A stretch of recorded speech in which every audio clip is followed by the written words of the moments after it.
Ray Bradbury's Fahrenheit 451, 1953, is a chilling and visionary work of dystopian fiction that explores the ultimate price of a superficial, technologically obsessed, and willfully ignorant society. The novel is set in an American future where speed, comfort, and immediate gratification have entirely replaced intellectual depth and critical thought. Books, repositories of contradictory ideas and challenging nuance, are illegal, and the fire department has been repurposed to seek out and destroy all remaining literature. The story is a dramatic psychological thriller that chronicles the internal collapse and external rebellion of Guy Montag, a third-generation fireman who initially loves his job of destruction. His journey, meticulously detailed across 6 narrative shifts, is a frantic flight from state control to intellectual freedom, powered by devastating encounters that force him to confront the profound emptiness of his manufactured happiness. The novel is a stark warning. Civilization is destroyed not by outside forces, but by its own addiction to speed and its fear of complexity. The Joy of Burning, Life in the Hearth. The novel begins with the iconic image of Guy Montag reveling in his work, the brass nozzle of his kerosene hose, a great python spitting its venomous kerosene upon the world. He lives in a state of contented ignorance, a loyal functionary of the state who takes savage pleasure in watching books burn. His entire existence is fast and mechanical, matching the pace of his world. Montag's helmet bears the symbolic number 451, the supposed temperature at which book paper ignites. Montag's domestic life perfectly mirrors the emotional sterility of his society. His wife, Mildred, is utterly consumed by her immersive entertainment. 3, soon to be 4, wall-sized television screens she refers to as her family. She wears seashell radio devices in her ears constantly, blocking out the world and her own thoughts. Her life is a terrifying cycle of manufactured happiness and profound, underlying despair.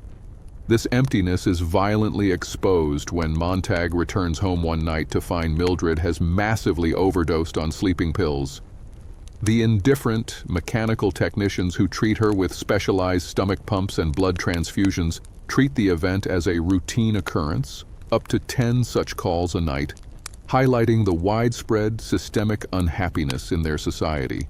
The true catalyst for Montag's change arrives in the form of his young, new neighbor, Clarice McClellan. Clarice is an immediate anomaly. She walks slowly, asks questions, notices the natural world, the smell of leaves, the dew on the grass, and is unafraid of silence. She introduces Montag to the idea of a past when firemen actually put out fires, and, most crucially, she asks him the simple, devastating question, "Are you happy?" This single inquiry plants a seed of doubt that shatters Montag's illusion of contentment. He realizes his life, his job, and his marriage are entirely cold, and the fiery smile he wears is a fixed, superficial mask. The Unsettling Cracks, the first stolen book. Clarice's influence deepens the cracks in Montag's armor. Over the next week, she meets him nightly, engaging him in conversations about individuality, nature, and memory, concepts entirely foreign to his society. Clarice's family is also under suspicion, viewed as peculiar, because they talk, sit on their porch, and drive slowly. Through Clarice, Montag starts viewing his life with an unbearable clarity, contrasting the vibrant, curious spirit of the girl with the vacant, pill-numbed existence of his wife. The intellectual curiosity that Clarice sparks is soon crushed by devastating news. Clarice suddenly vanishes. Mildred vaguely mentions that Clarice was likely killed by a speeding car and that her family moved away. The flippant, indifferent manner in which Mildred delivers this news confirms to Montag the cruelty and recklessness of their world, where a thoughtful life is literally run over by speed and noise. The moral weight of Montag's profession becomes unbearable during a raid on an older woman's house. Unlike previous raids, where the books were merely objects of destruction, this time the owner, Mrs. Blake, refuses to leave. She speaks of her books with reverence, quoting Latimer, and choosing to ignite her own home with a kitchen match, sacrificing herself to die with her collection. The self-immolation is a profound spiritual trauma for Montag. It proves that there is something of immense, world-altering value contained within those pages, a value that warrants death. In a feverish, instinctive reaction to the woman's sacrifice, Montag's hand, seemingly acting of its own volition, steals a single book, a Bible, later revealed to be poetry. He hides it beneath his pillow, the first tangible act of rebellion and the physical symbol of his new terrifying path. The book becomes the heavy, unsettling lump of coal pressing against his subconscious. The history of censorship, Beatty's warning. The psychological stress of the raid and the stolen book make Montag physically ill, and he refuses to go to work. His absence does not go unnoticed. His fire chief, Captain Beatty, who is exceptionally intelligent and cynical, visits him at home, sensing his subordinate's intellectual distress. Beatty delivers a long, crucial monologue that acts as the official history and philosophical justification for their dystopian state. Beatty argues that the banning of books was not imposed by a powerful dictatorship, but came about slowly due to public demand and self-censorship. Speed and compression. People demanded faster media. Classic literature was abridged, simplified, and eventually boiled down into sound bites and digests. Minority offense. As society became increasingly diverse, books, which necessarily contain conflicting viewpoints and opinions, began to offend various minority groups. To avoid controversy and maintain universal consensus, i.e., happiness, literature was homogenized and eventually eliminated. Mass media addiction. The overwhelming success of television, sports, and comic books provided immediate, non-intellectual gratification, rendering books obsolete. Beatty argues that books are dangerous because they present life's complexities, which lead to confusion, contradiction, and unhappiness. Firemen, therefore, became the guardians of our peace of mind, destroying the source of social anxiety. Beatty reveals his own complex, tortured knowledge of literature by quoting extensively from banned books, demonstrating that he himself understands the power of ideas, making his adherence to the system a profound, cynical choice. The visit culminates in a chilling, specific warning. Beatty tells Montag that it is normal for a fireman to harbor a book for 24 hours out of curiosity. He gives Montag that time limit. If the book is not burned by then, Beatty promises, the rest of the crew will come and destroy it for him. As Beatty leaves, Montag, in a desperate act, reveals his cache of some 20 hidden books to Mildred, pleading for her help in understanding them, but she is only consumed by the threat of losing her house and her TVs. The sieve and the sand, seeking the mentor. Montag ignores the deadline. In a frantic, desperate effort to find the meaning that Mrs. Blake died for, he begins to read, but the words fail to cohere. They are like sand falling through a sieve, unable to retain any substance. He realizes that mere reading is not enough.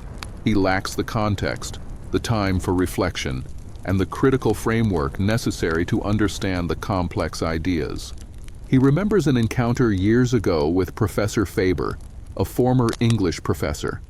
Montag seeks out the elderly man who is now living in paranoid isolation. Montag shows Faber his copy of the Bible, a book so rare it is almost mythical. Faber is initially terrified and cynical, refusing to join Montag's rash call for rebellion. He argues that the firemen are not the problem, the public is. Society willingly gave up books because they were no longer needed. Faber, however, identifies the three things that are missing in their society and that are necessary for a meaningful life: quality, texture, and detail of information, Books provide nuance and depth, leisure to digest it. Society lacks the time for quiet reflection, the right to act upon what is learned, the freedom to apply knowledge and change things. Montag, increasingly desperate, forces Faber's hand by tearing pages from the Bible until Faber relents. Faber then agrees to become Montag's hidden mentor. He gives Montag a small two-way communication device he invented, a green metal earpiece that allows Faber to listen to Montag and whisper guidance into his ear, effectively making Faber the invisible voice of conscience and intellect. Montag returns home and, acting on impulse, forces Mildred and her vacant friends to listen to the emotionally complex poem Dover Beach. The raw emotion and themes of loss and uncertainty overwhelm the women, causing one of them to weep uncontrollably, a terrifying intrusion of genuine feeling into their artificial lives. The women are horrified by the attack on their manufactured happiness and immediately condemn Montag, confirming their profound preference for ignorance. Mildred's friends storm out, and she, in a final act of self-preservation, retreats to her room and reports Montag's stash of books to the fire authorities. Betrayal and incineration, the final confrontation. Montag attempts to rejoin the firemen, but the tension is palpable. He hides his remaining books in the firehouse, hoping to frame his colleagues, but before he can act, the alarm rings. The truck speeds through the city and screeches to a halt at a familiar address, Montag's own house. Beatty, having tracked Montag's growing insubordination and the report from Mildred and her friends, forces Montag to personally incinerate his home with a flamethrower.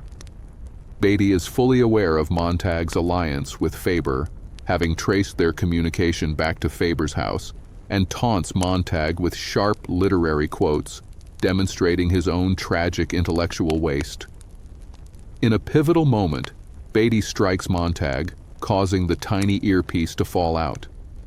Beatty picks it up, realizing he has confirmed the existence of Montag's hidden partner.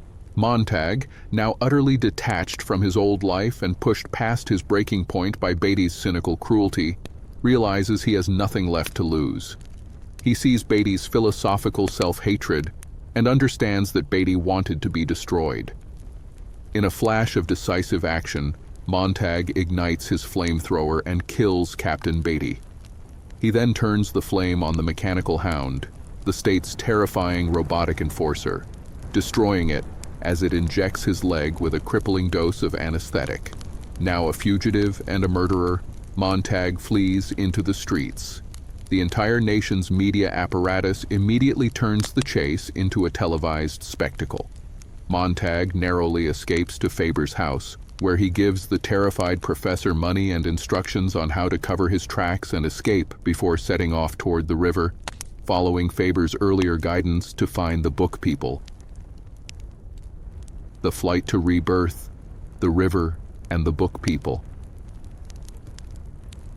Montag's desperate flight becomes a national high-stakes television event.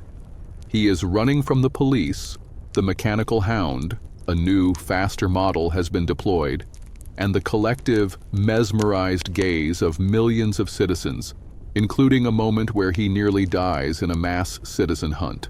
Montag reaches the river and wades in, allowing the water to carry him away and cleanse him of the city's scent. As he floats, he looks back and sees the final, horrifying display of state control.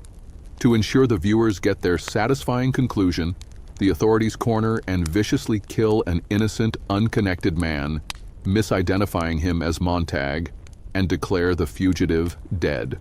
The media spectacle of justice is complete, even though it is entirely false. Montag is officially erased.